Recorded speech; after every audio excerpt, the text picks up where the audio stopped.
So today's video is going to be a bit different from the usual tech stuff, and I should point out that no, despite the slightly clickbait title, I'm not dying or anything, I'm fine. Some of you may be disappointed to hear that, you're like, darn, I gotta keep watching his videos. But really the point of this video is I just kind of wanted to bring attention to something that I've had all my life, but apparently it's so rare that I literally didn't even know it was a thing or had a name, and that thing is called visual snow, where it's a condition where I literally have an overlay of static, very mild, but it's there, of static over my vision at all times, 24/7. I've had it as long as I can remember. So even though I imagine most of you don't have this, I think you might still be interested in learning a little bit more about this pretty bizarre condition. Though I should definitely point out that me personally, I have a very mild case of it, so mild in fact that, like I said, I just kind of assumed that this is what everyone's vision was like. I didn't notice anything wrong because it doesn't affect my visual performance at all. It's just kind of there. And of course, I'll talk about my experience with it in a minute, but I do want to say that this video is not for any kind of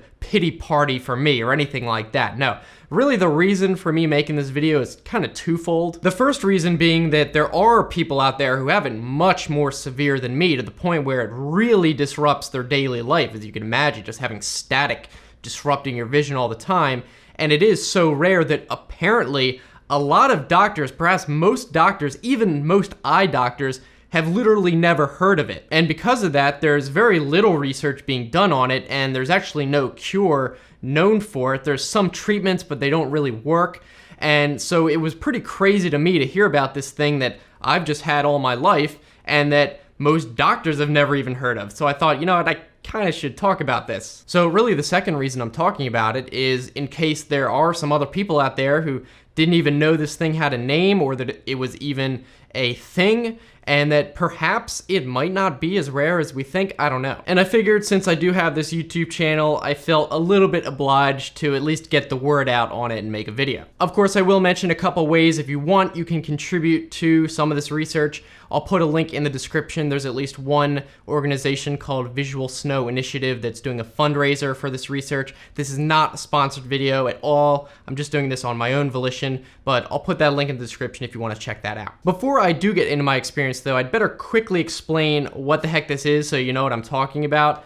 So basically, visual snow syndrome is a syndrome, which means that it's just kind of like a collection of associated symptoms that we've recognized, but we don't necessarily know the actual root cause of it yet. I'll get into more of the other symptoms in a bit, but the main one is commonly described as like this visual static that's overlaid over your vision, and there's different varieties of it, and I'll get into how I see it in a minute. But it is there 24/7 at all times, and from what I've read, there are some people who have had it since as long as they can remember, like me, and there's other people who literally wake up one day well into adulthood and there it is. So you can imagine how frustrating that would be to not have this and then all of a sudden it's there and it never goes away. Pretty crazy. And I mean, I've never known any different, so it's very easy for me to just ignore it. It's just part of what my vision is, but I could easily see how even if someone woke up one day with what I see, they could very well be very annoyed at the least, and it could potentially like drive them crazy if it's a very extreme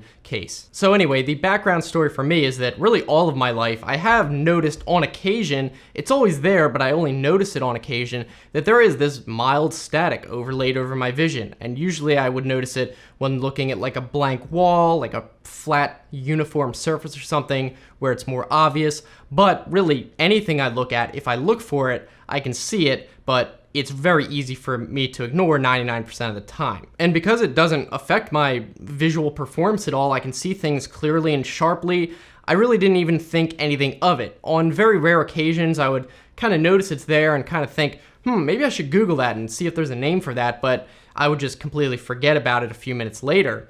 And I know I've had it my entire life because I do distinctly remember as like a kid, I remember telling my parents, I was like, yeah, I see dots everywhere. And like, what the heck are you talking about? Dots. That's what I was talking about, but I didn't really know how to even describe it because I was so young, but that is what I was talking about. So I know I've had it forever, basically. So anyway, a quarter of a century goes by and I'm sitting on my computer pretty much just last week, and I happen to notice it again. So I think, oh, I should Google this and see if everyone else sees this. I wonder, is there a name for it? So I Google literally visual static, and you can imagine my surprise when I see the first result as being the government website on rare diseases, exactly describing what I've seen my entire life. And I just thought, huh, how about that?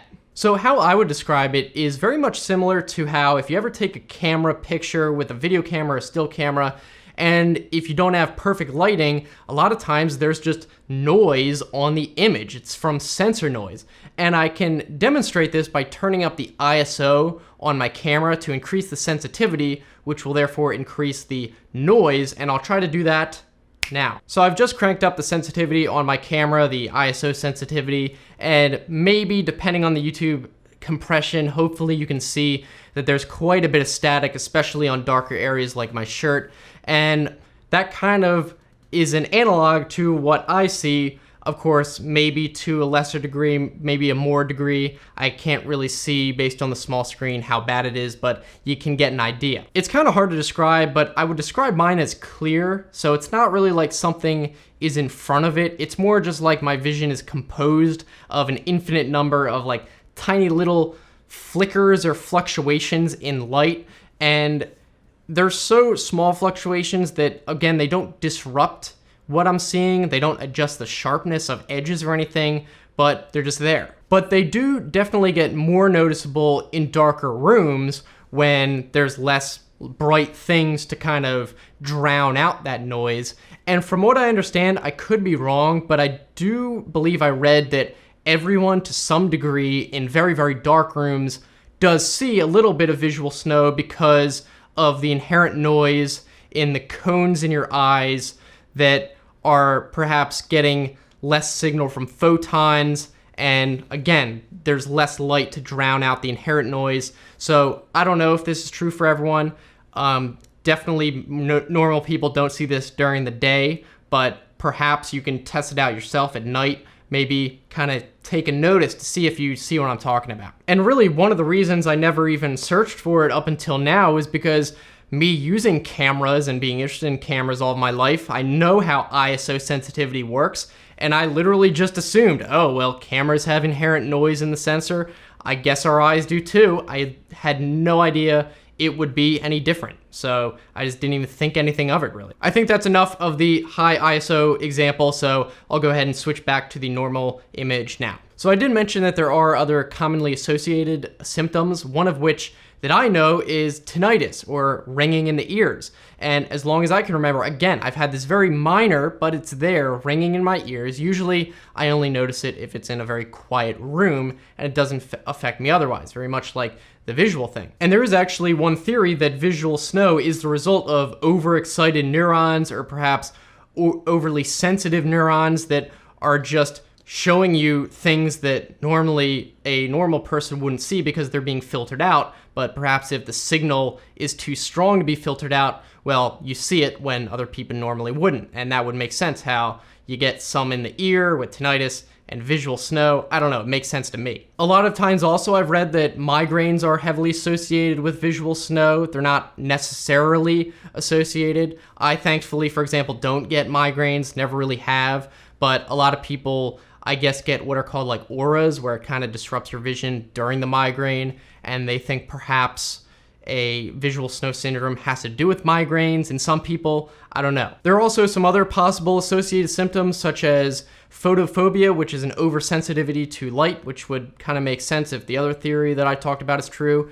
Also trailing images, like after images that are stronger than what normally people see, and also impaired night vision. Another associated thing is so-called enhanced entopic phenomena, which I'm not going to get into because it would probably take me too long to explain, but I would recommend Googling that because it's something that I believe everyone does have, just to not nearly the degree that someone with visual snow has, but you might be interested to notice these things that you might not have noticed with your eye before. Now, for me, besides the tinnitus, I haven't really noticed any of the other symptoms, so I'm not sure really if I have the full-blown syndrome. I obviously definitely have the visual part of it to a very mild degree, but keep in mind that syndromes, for the most part, are just defined by what we notice as being associated symptoms. So that can definitely change over time, especially as we learn more about it.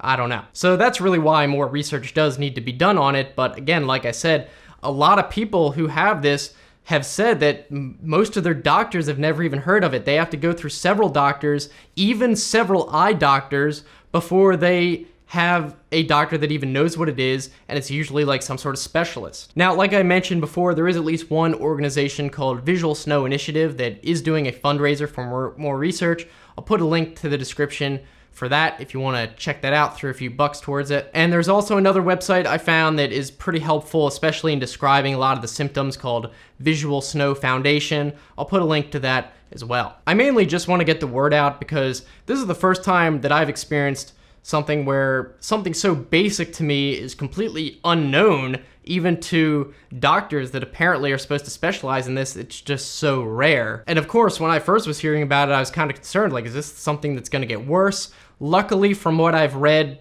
people who have had it since they were born typically say that it doesn't get worse, so that's good for me. And luckily, I don't consider it nearly bad enough where I would even need to seek out treatment. But like I said, there are people out there who really are disturbed by it. And I definitely think it's still worth talking about because it seems to me like something where, if this does have to do with how the brain processes visual information, you know, it might uncover things we don't know about the brain because, you know, even if it's a very rare condition, if we figure out why it happens, it might be a key to unlocking other more common conditions, who knows. So anyway, that's pretty much all I wanted to say about it. The link will be in the description if you want to check out some more information. So if you guys want, you can check out some of my other videos. I usually make tech videos on here if you're new. So until then, thanks for watching. Be seeing you.